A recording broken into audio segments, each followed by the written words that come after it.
Assalamualaikum warahmatullahi wabarakatuh. Bismillahirrahmanirrahim. Alhamdulillahirabbil alamin. Wassalatu wassalamu ala asyrafil mursalin sayyidina Muhammadin wa ala alihi wa ashabihi ajma'in. Amma ba'du. Pemirsa rahimakumullah, kali ini kita akan belajar mengenai fikih puasa yang kami rangkum dari kitab Mabadi'ul Fiqhiyah karangan Al-Ustadz Umar bin Abdul Jabbar dan buku fikih ibadah terbitan Al-Tawi Pondok Pesantren Al-Falah Pelosok Kediri, Jawa Timur. Semoga bermanfaat. Bismillahirrahmanirrahim. Pengertian puasa. Secara bahasa, puasa berarti menahan diri. Sedangkan secara istilah, puasa adalah menahan diri dari makan, minum, jima atau berhubungan badan, dan segala perbuatan yang bisa membatalkan puasa, mulai dari terbit fajar hingga terbenam matahari karena Allah Ta'ala. Macam-macam puasa.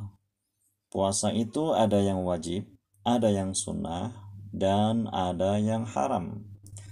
Puasa yang wajib yakni puasa Ramadan, puasa qadha, puasa kafarat, puasa nazar. Sedangkan puasa yang sunnah yakni puasa Senin Kemis, puasa Tasu'a dan Asyura, puasa Ayyamil Bid yakni setiap tanggal 13, 14 dan 15 tiap bulannya pada kalender Hijriah, puasa Arafah, puasa pada bulan-bulan haram, dan 6 hari pada bulan Syawal, baik dikerjakan secara berurutan, berturut-turut, atau bisa juga dilakukan secara terpisah. Namun lebih afdolnya atau lebih utamanya dilakukan secara berturut-turut, dan lebih afdol lagi dimulai pada tanggal 2 Syawal sampai pada tanggal 7 Syawal. Kemudian puasa yang haram yaitu puasa pada Idul Fitri, pada hari Idul Fitri yaitu pada tanggal 1 Syawal, puasa Idul Adha yaitu pada tanggal 10 Dzulhijjah, puasa hari Tasyrik yakni tanggal 11, 12 dan 13 Dzulhijjah, puasa hari Syak yakni pada tanggal 30 Sya'ban, dan setengah kedua dari bulan Sya'ban kecuali menyambungnya dengan hari sebelumnya. Maksudnya, bagi orang yang tidak terbiasa melakukan puasa sunnah sebelum pertengahan kedua Sya'ban, maka pada hari-hari itu dilarang untuk berpuasa sunnah. Namun, jika seseorang sudah memiliki kebiasaan puasa sunnah, maka hal itu menjadi tidak terlarang baginya. Syarat puasa. Syarat puasa dibagi menjadi dua. Ada yang namanya syarat wajib, ada yang namanya syarat sah. Syarat wajib yaitu beberapa hal yang harus dipenuhi seseorang sebelum melaksanakan puasa. Sedangkan syarat sah yakni hal-hal yang membuat ibadah puasa menjadi sah. Syarat wajib yang pertama adalah muslim. Yang kedua, baligh. Jadi anak-anak belumlah berkewajiban melaksanakan ibadah puasa. Yang ketiga, berakal sehat. Dan yang keempat, seseorang itu kuat atau mampu. Jika seseorang itu tidak kuat atau tidak mampu, maka dirinya tidak berkewajiban melaksanakan ibadah puasa. Sedangkan syarat sah puasa yaitu yang pertama muslim, yang kedua berakal sehat, yang ketiga suci dari haid nifas, melahirkan, dan yang keempat bukan di hari diharamkannya berpuasa. Rukun puasa. Rukun puasa ada dua. Yang pertama yaitu niat. Yang kedua menahan diri dari hal-hal yang membatalkan puasa. Niat puasa wajib haruslah dilakukan pada malam harinya. Sedangkan puasa sunnah tidaklah diharuskan niat pada malam harinya, asalkan setelah terbit fajar dia belum melakukan hal-hal yang membatalkan ibadah puasa. Seperti contoh, seseorang yang dari subuh sampai jam 8 dari awalnya dia tidak berniat untuk melaksanakan ibadah puasa sunnah, namun tiba-tiba terbesit dalam dirinya ingin melaksanakan puasa sunnah, asalkan dia belum melakukan hal-hal yang membatalkan puasa, maka boleh pada saat itu dia berniat puasa sunnah. Rukun yang kedua, menahan diri dari hal-hal yang membatalkan ibadah puasa, seperti makan, minum, jima atau berhubungan badan, masturbasi atau onani, atau mengeluarkan air mani dengan sengaja, muntah disengaja, masuknya suatu benda ke rongga dalam dari salah satu beberapa lubang, yakni lubang mulut, lubang hidung, telinga, kubul, dan dubur. Kemudian datangnya haid atau nifas, dan yang terakhir adalah murtad atau keluar dari agama Islam.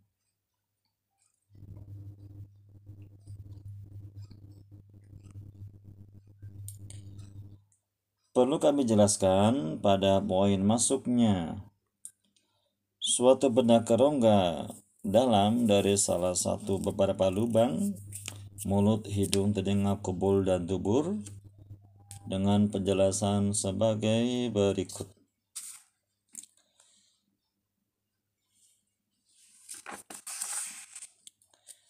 Untuk mulut, hukum memasukkan sesuatu ke mulut adalah membatalkan puasa, yakni memasukkan sesuatu ke dalam mulut kita dan kita menelannya dengan sengaja saat kita sadar kalau kita di dalam puasa.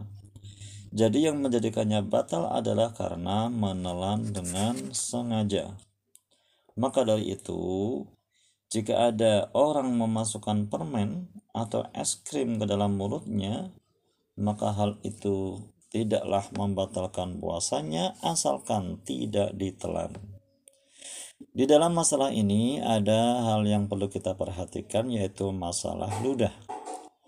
Ludah itu jika kita telan tidaklah membatalkan puasa dengan syarat yang pertama, ludah itu merupakan ludah kita sendiri.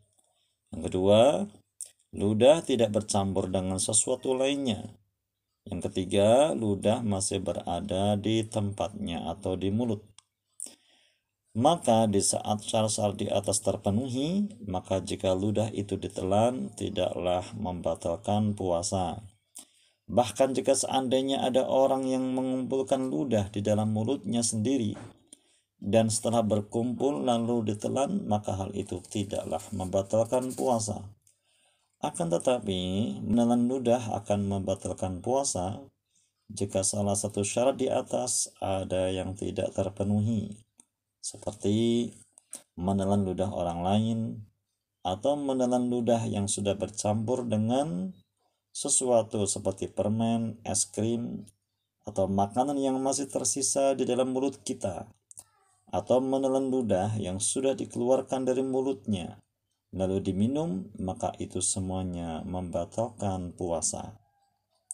Sedangkan masalah sisa makanan di dalam mulut ada dua macam. Yang pertama, jika sisa makanan di mulut kemudian bercampur dengan ludah dengan sendirinya dan susah untuk dipisahkan, maka jika ditelan tidaklah membatalkan puasa. Misalnya orang yang sahur lalu tidur dan tidak sempat kumur atau sikat gigi, lalu menduga di dalam mulutnya ada sisa-sisa makanan, maka jika sisa makanan tersebut sudah tidak bisa lagi dibedakan dengan ludah, maka hal itu tidak membatalkan puasa jika ditelan. Jika ada sisa makanan yang bisa dipisahkan dari ludah, lalu bercampur dengan ludah dan bercampurnya karena dikunyah dengan sengaja atau digerak-gerakkan agar bercampur, kemudian ditelan, maka hal itu membatalkan puasa. Seperti sisa makanan dalam bentuk nasi atau biji-bijian yang bisa dibuang, akan tetapi justru dikunyah lalu ditelan, maka hal itu membatalkan puasa.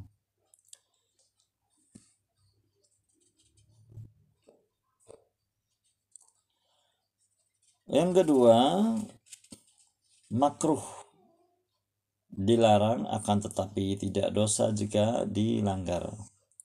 Dihukumi makruh jika kita memasukkan sesuatu ke dalam mulut tanpa kita telan hanya untuk main-main saja.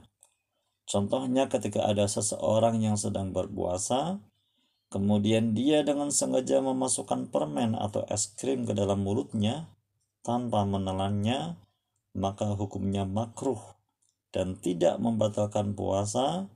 Dan jika tiba-tiba tanpa disengaja permen yang ada di mulutnya tertelan, maka batal, karena dia telah main-main atau melakukan sesuatu yang tidak diperintahkan. Yang ketiga, mubah, alias boleh dilakukan dan tidak dilarang. Dihukumi mubah, yaitu ketika seorang juru masak mencicipi masakannya dengan niat untuk membenahi rasa. Maka di samping hal itu tidak membatalkan puasa, hal yang demikian itu juga bukan pekerjaan yang makruh. Akan tetapi hal itu boleh-boleh saja. Dalam hal ini bukan hanya juru masak saja yang diperkenankan, akan tetapi juga siapapun yang lagi memasak. Akan tetapi dengan catatan tidak boleh ditelan. Yang keempat, sunnah atau dianjurkan dan ada pahalanya. Dihukumi sunnah yaitu ketika kita berkumur-kumur di dalam berwudu, maka di saat itu di samping tidak membatalkan puasa, berkumur dalam wudu tetap disunnahkan biarpun dalam keadaan puasa, dengan catatan tidak boleh ditelan. Bahkan jika tertelan sekalipun tanpa sengaja, maka tidak membatalkan puasa. Karena berkumur dalam wudhu adalah hal yang dianjurkan, maka jika seandainya tanpa disengaja, ternyata air yang kita gunakan untuk berkumur tersebut tertelan, asal cara berkumur kita wajar, maka hal itu tidaklah membatalkan puasa kita. Lubang yang kedua yaitu hidung. Memasukkan sesuatu ke dalam lubang hidung membatalkan puasa jika kita memasukkan sesuatu sampai pada batas bagian dalam hidung. Adapun batasan dalam hidung adalah bagian yang jika kita memasukkan air akan terasa panas alias tersengat, maka disitulah batas dalam yang jika kita memasukkan sesuatu ke tempat tersebut akan membatalkan puasa, yaitu hidung bagian atas yang mendekati mata kita. Adapun hidung di bagian bawah yang lubangnya biasa dijangkau jemari saat membuang kotoran hidung, jika kita memasukkan sesuatu ke bagian tersebut, hal itu tidak membatalkan puasa asal tidak sampai ke bagian atas. Lubang berikutnya yaitu telinga. Menjadi batal jika kita memasukkan sesuatu ke dalam telinga kita. Yang dimaksud dalam telinga adalah bagian dalam telinga yang tidak bisa dijangkau oleh jari kelingking kita saat kita membersihkan telinga. Jadi memasukkan sesuatu ke bagian yang masih bisa dijangkau oleh jari kelingking kita, hal itu tidak membatalkan puasa, baik yang kita masukkan itu adalah jari tangan kita atau yang lainnya. Akan tetapi, kalau kita memasukkan sesuatu melebihi dari bagian yang dijangkau jemari kita, seperti korek kuping atau air, maka hal itu membatalkan puasa. Ini adalah pendapat kebanyakan para ulama.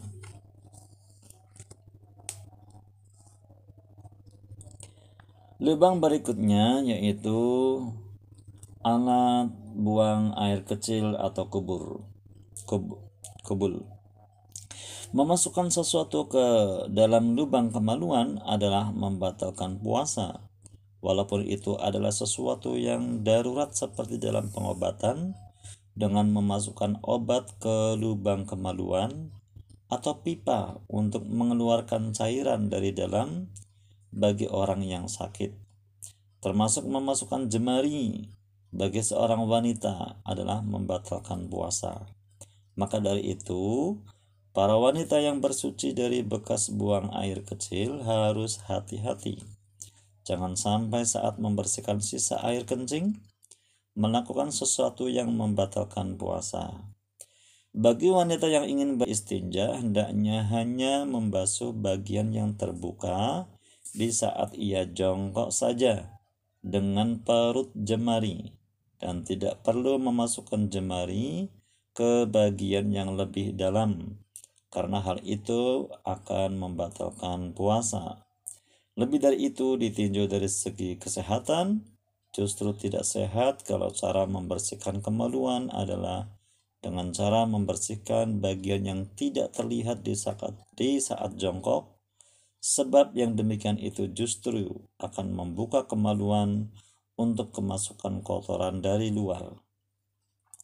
Lubang berikutnya yaitu dubur, yakni alat untuk buang air besar. Memasukkan sesuatu ke lubang belakang alias dubur sama hukumnya seperti memasukkan sesuatu ke jalan depan.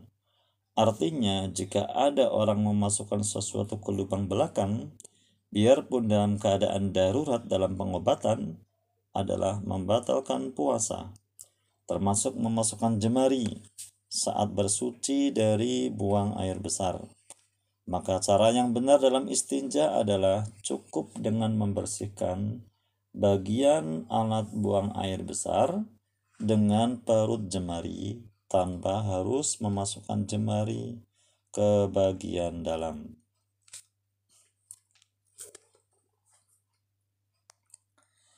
Niat puasa.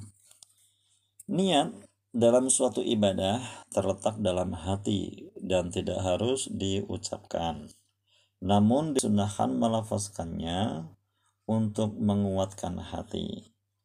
Redaksi niat puasa Ramadan, nawaitu shauma ghadin an adai fardhi syahri ramadhani hadhihi sanati lillahi ta'ala. Perhatikan kalimat syahri Ramadan.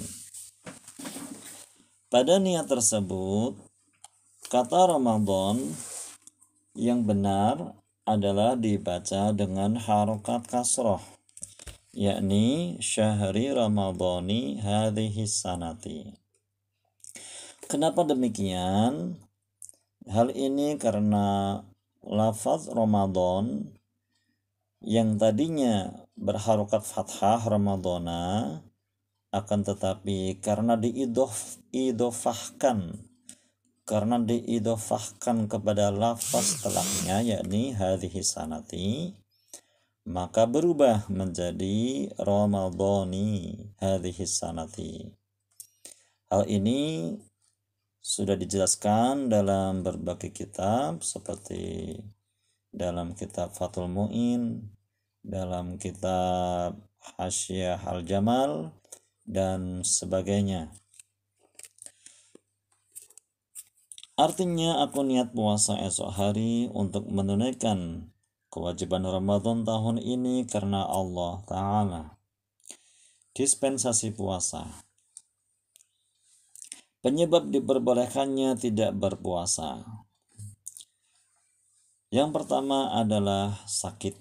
Seseorang yang sakit, yang jikalau dia berpuasa akan menimbulkan madarat bagi orang yang sakit itu, maka orang tersebut boleh untuk tidak berpuasa Ramadan, dan tentunya di bulan yang lain pada saat dia sudah sehat maka dia diwajibkan untuk mengqadha puasa. Yang kedua, bepergian jauh. Bepergian jauh ini bagi orang yang memang masih kuat, merasa kuat untuk berpuasa meskipun dia melakukan perjalanan jauh, maka baginya dianjurkan untuk tetap berpuasa. Akan tetapi baginya juga boleh untuk tidak berpuasa. Apalagi bagi orang yang melakukan bepergian jauh yang dia khawatir akan menyebabkan dia menjadi lemah, maka sebaiknya orang tersebut tidaklah perlu melakukan ibadah puasa, dan nanti pada waktu yang lain dia berkewajiban mengqadha saja. Berikutnya yaitu orang yang tidak kuat. Tidak kuat ini bisa karena sakit atau bisa juga karena usianya sudah tua renta, yang jikalau dipaksakan untuk berpuasa maka akan menimbulkan madarat bagi dirinya.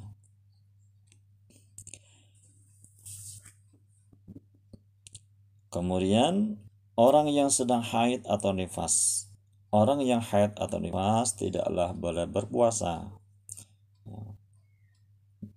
Nanti di waktu yang lain dia hanya berkewajiban untuk mengqadha saja. Dan yang terakhir adalah orang yang sedang hamil dan orang yang sedang menyusui.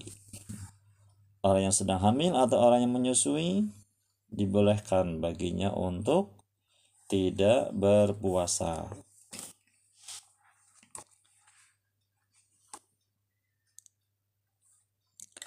Pemirsa rahimakumullah,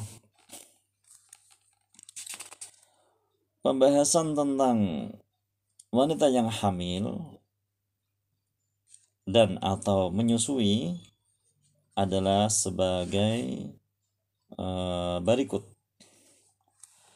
Ketika mereka khawatir pada diri mereka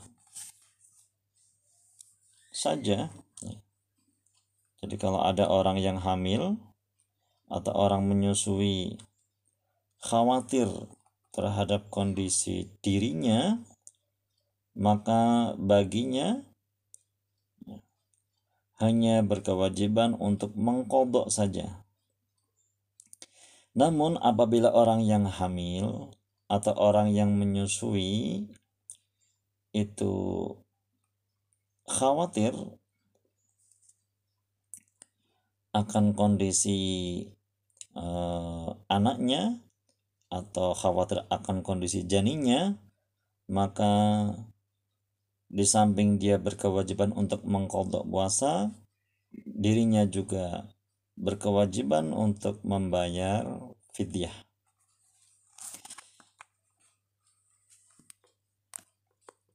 Anjuran saat berpuasa. Saat berpuasa kita dianjurkan untuk yang pertama sahur, meskipun sedikit, sunnah untuk melakukan sahur, dan sahur yang paling bagus adalah pada waktu akhir menjelang datangnya imsak. Sedangkan waktu sahur sendiri itu dimulai pada pertengahan malam sampai menjelang terbitnya fajar. Yang kedua, menyegerakan berbuka. Meskipun badannya merasa kuat, akan tetapi tetaplah disunahkan untuk segera berbuka puasa jikalau matahari telah tenggelam atau waktu maghrib sudah datang. Yang ketiga, memberi makan dan minuman kepada orang yang berpuasa untuk berbuka. Yang keempat, mandi besar sebelum fajar bagi yang berhadas besar. Ini sifatnya anjuran saja. Supaya apa? Supaya puasa yang dilakukan semenjak dari awal itu dirinya sudah dalam kondisi suci. Namun apabila sudah masuk waktu subuh, dirinya belum mandi besar, ya, maka hal itu tidaklah sampai membatalkan ibadah puasa. Kemudian anjuran berikutnya yaitu memperbanyak membaca Al-Quran, menahan diri dari syahwat yang diperbolehkan seperti berciuman dan sebagainya.